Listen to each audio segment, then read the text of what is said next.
Hello everyone welcome to smart ओडे YouTube channel.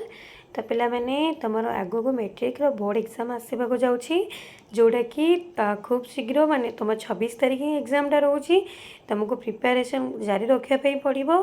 आशा करुँच समस्ते भलरे preparation करुव एवं बाकी एग्जाम गुड़िक तुम भल जाऊँ। ओके तो मु तुम सब्जेक्टिव क्वेश्चन नहीं कि आसी जोटा कि तुमको फुल मार्क 50 मार्क विशिष्ट रही आम सब क्वेश्चन डिस्कसन करवा।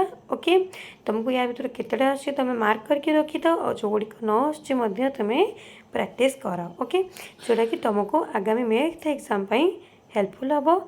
जदि तुम आम चैनल टी को सब्सक्राइब करना तेज आम चैनल टी को सब्सक्राइब कर दियो जो आउ बेल आइकन टी प्रेस कर दियो जो तुमको आम वीडियो सर्वप्रथम मिल जापर। ओके देरी नक वीडियो स्टार्ट कर दूसरी कौन कि क्वेश्चन आंसर कौन रोचे क्वेश्चन गुड़िक टाइम तुम सब्जेक्ट 1.5 घंटा एक्सट्रा 15 मिनिट्स दौरान तुम math. Okay full mark 50 mark रोचे।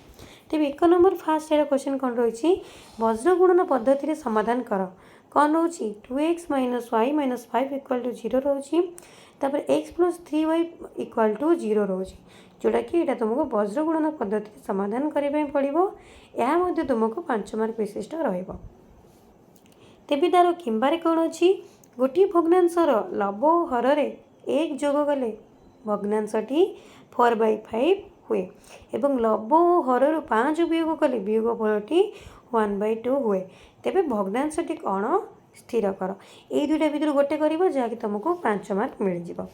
तेबे क्वेश्चन नंबर सेकेंड आई रोचे पूर्ण वर्ग में परिणत कर समाधान कर कौन अच्छी क्वेश्चन 3x² - 13x + 12 = 0 रोचे ताहा किंबारे कौन रोचे x² - bx + 9 = 0 समीकरण गोटे मूल अन्यटीर 2 गुण हेले प्रमाण कर 2p² = 9q। यही क्वेश्चन ये दुईटा भर गोटे क्वेश्चन करके तुमको 5 मार्क मिल पार। तेज नेक्स्ट जीवा 2 नंबर क्वेश्चन आड़ को 2 नंबर फास्ट ए क्वेश्चन कौन अच्छी गोटी लुडु गोटी को थे गड़ाइला फल अजुग्म बा फल हूँ केते जोटा कि 3 ठारू सान कि 3 सहित सामान है घटनाटीर सॉरी 3 ठारू बड़ कि 3 ठारू सान मान कौन 3 4 5 6 ये घटना आसबार संभाव्यता निर्णय कर बुझल। यह तुमको 5 मार्क विशिष्ट रोचे किंबारे कौन रोचे के मान केते हेले a/2 3 b/3k एवं 5 9 बिंदु एक रेखार रे तो कौन अच्छी यही के मान केते हेले बिंदु एक रेखा रे जोटा कि 2 3 रोचे गोटे पॉइंट आ गोटे b/3k रोचे गोटे 5 9 रोचे बुझल।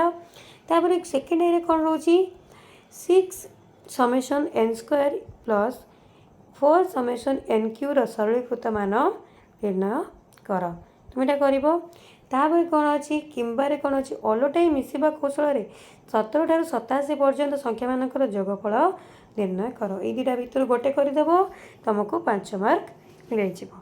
देन जीवा नेक्स्ट 3 नंबर क्वेश्चन कौन रोचे फास्ट ये रोचे निम्न सारणी अंतर्भुक्त तथ्यावलीर माध्य मान स्थिर स्थिर कर ये जो सारणी देखुच लब्धांक बारंबार तो देती यही सारणी को देखिकी तुम माध्य मान स्थिर कर किंबारे कौन अच्छी एक बस स्टाण्ड एक खंभ उपर सीसीटीवी कैमेरा लगी बुझल।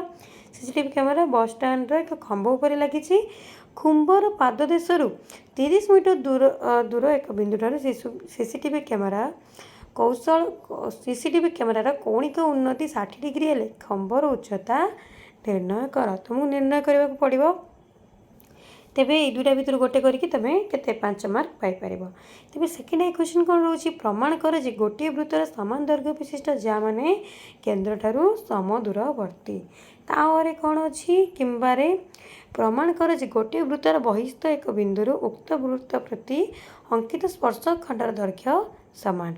ओके यह तुमको 5 मार्क विशिष्ट तापर 4 नंबर क्वेश्चन आसूची 4 नंबर फास्ट है कौन अच्छी एबीसीडी ट्रापेजियम रे AB समांतर CD एवं AC समांतर BD छेदबिंदु O प्रमाण कर जे OC अनुपात AC = केते OD अनुपात BD यहाँ प्रमाण कर किंबारे कौन रोचे प्रमाण कर जे वृत्तांत लिखित ट्रापेजियम कर्णद्वय ସର୍ବସମ।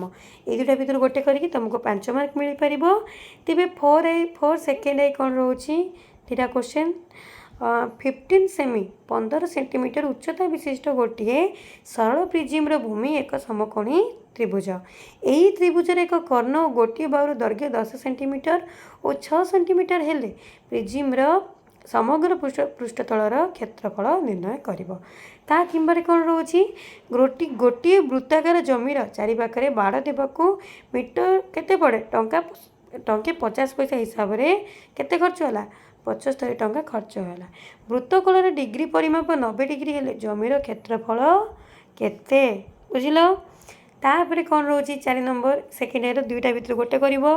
ତାପରେ 5 ନମ୍ବର ଫାର୍ଷ୍ଟ ଆଇ ଆସୁଛି ପ୍ରମାଣ କର କ'ଣ ଦେଇଛି sin a + b × sin a - b = କେତେ sin square a - sin square b। ଏଇଟା ତୁମ 5 ମାର୍କ ବିଶିଷ୍ଟ ରହିବ। ତା କିମ୍ବାରେ କ'ଣ ରହୁଛି sin α = 7/25 ଓ sin β = 5/13 ହେଲେ sin α + βର ମାନ ନିର୍ଣ୍ଣୟ କରିବ। ଏଇ ଦୁଇଟା ଭିତରୁ ଗୋଟେ କରିବ ଏବଂ ସହଜରେ 5 ମାର୍କ ତୁମକୁ ମିଳିଯିବ। ତେବେ ସେକେଣ୍ଡ ଆଇ କ୍ୱେଶ୍ଚନ୍ କ'ଣ ଅଛି 8.3 ସେଣ୍ଟିମିଟର ବ୍ୟାସ ବିଶିଷ୍ଟ ଏକ ବୃତ୍ତ ଅଙ୍କନ କର। ଏଥିରେ ତ୍ରିଭୁଜ ABC ସମଦ୍ୱିବାହୁ ଅନ୍ତର୍ଲିଖନ କର ଯେପରି BC = 6.5 ସେଣ୍ଟିମିଟର ଏବଂ AB = AC ହେବ। ତା କିମ୍ବାରେ କ'ଣ ଦେଇଛି 3 ସେଣ୍ଟିମିଟର ବ୍ୟାସାର୍ଦ୍ଧ ବିଶିଷ୍ଟ ଏକ ବୃତ୍ତ ଅଙ୍କନ କର ଏବଂ ଏହାର ବହିସ୍ଥ ବିନ୍ଦୁ Pରୁ PA ଓ PB ଦୁଇଟି ସ୍ପର୍ଶକ ଖଣ୍ଡ ଅଙ୍କନ କର ଯେପରିକି କ'ଣ APB କୋଣ 60 ଡିଗ୍ରୀ = 60 ଡିଗ୍ରୀ ହେବ। ତ ପିଲାମାନେ ଏଇଠି ମୁଁ ତୁମର ସବୁ କ୍ୱେଶ୍ଚନ୍ ଡିସ୍କସନ୍ କରିଦେଲି ଯାହାକି ତୁମକୁ ଫୁଲ୍ ମାର୍କ 50 ମାର୍କ ରହୁଛି। ଓକେ ଆଶା କରୁଛି ଏ ଭିଡ଼ିଓଟି ତୁମକୁ ହେଲ୍ପଫୁଲ୍ ହେବ। ଯଦି ଏ ଭିଡ଼ିଓଟିକୁ ତୁମକୁ ଭଲ ଲାଗିଛି ତେବେ ଭିଡ଼ିଓଟିକୁ ଲାଇକ୍ କରିବ ସାଙ୍ଗମାନଙ୍କ ସହିତ ସେୟାର କରିବ ଏବଂ କମେଣ୍ଟ କରିକି ଜଣାଇବାକୁ ଭୁଲିବ ନାହିଁ ବୁଝିଲ। ତ ଏଇଠି ମୁଁ ଭିଡ଼ିଓଟିକୁ ଏଣ୍ଡ କରୁଛି। Thank you.